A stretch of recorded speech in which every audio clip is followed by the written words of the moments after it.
নমস্কার বন্ধুরা, কেমন আছেন সবাই?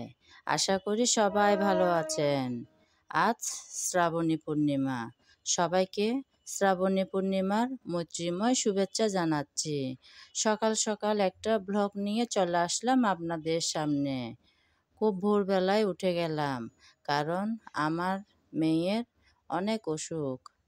গত রাত ও না খেয়েই ঘুমিয়েছিল।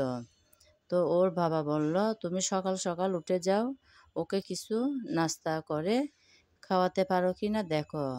সেজন্য আমি সকাল সকাল ঘুম থেকে উঠে কিছুটা কাজ সেরেছি, তারপর নাস্তা বসিয়ে দিলাম।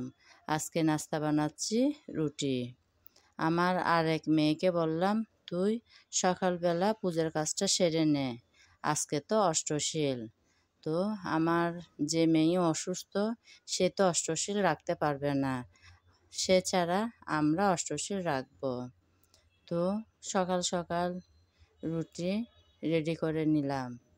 এখন সবার আগে মেয়েকে দিয়ে দেব। তো মেয়ে তো ভীষণ দুর্বল, একটু স্যুপও বসিয়েছি। অবশ্য ও খাবে না বলছে, তারপরও ভাবলাম মুখের কাছে একটু নিয়ে যেতে পারে কিনা দেখি। অসুস্থ মানুষ তো এমনিতেও খেতে চায় না, তাই না বন্ধুরা? যদি 2-1 চামচ দিতে পারি তাও মন্দ কি, সেটা ভেবে স্যুপও বসিয়ে দিলাম চুলায়। তো এখন স্যুপটা রেডি হয়ে গেল। মেয়ের জন্য আগে তুলে নিচ্ছি বাটিতে। তো আমি খাইয়ে দেব মেয়েকে, কারণ আজ কিছুদিন যাবৎ ও ভীষণ অসুস্থ, নিজে কিছু খাচ্ছেই না, খাওয়াই দিলেও খুব একটা খাচ্ছে না। ওর জন্য রেডি করে নিয়েছি।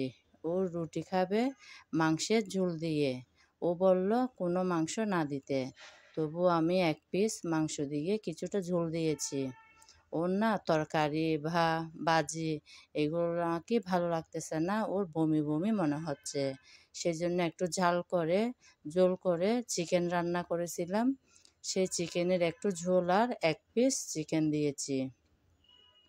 তো মেয়েকে সবার আগে দিয়ে দিলাম, সঙ্গে বকুনিও দিয়েছি।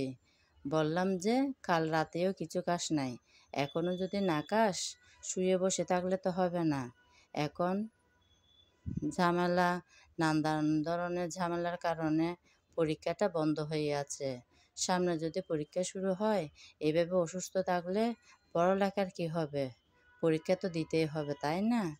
তো কয়েকটা এভাবে বকা শোনার পর মেয়ে কী করলো, একটু রুটি চিড়ে মুখে দেওয়ার জন্য নিচ্ছে।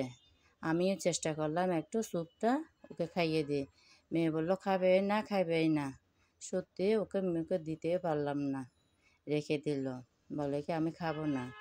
তো কী আর করা, কোনো রকম খাওয়া দাওয়া তো এভাবে একটু একটু দিতে পারে কিনা চেষ্টা করি আর কি।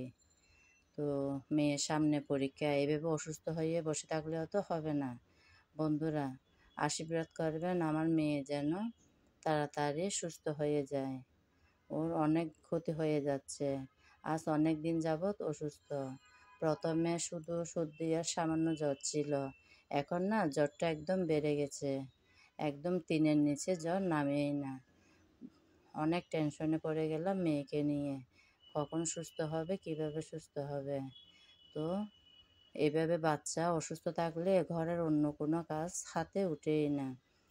তো কোনো রকম মেয়েকে আজকে সকাল সকাল মাথাটাও ধুয়ে দিচ্ছি, প্রায় 11টার দিকে। কী আর করবো, আমি উপোষত রাখবো, তো সেই জন্য মেয়ে বলল কি, তুমি উপোষত রাখার আগেই আমার কাজ সেরে দাও, উপোষত রাখার পরে এভাবে আমার কাজগুলো করতে হবে না। আজ এ পর্যন্ত। সবাই ভালো থাকবেন। নমস্কার।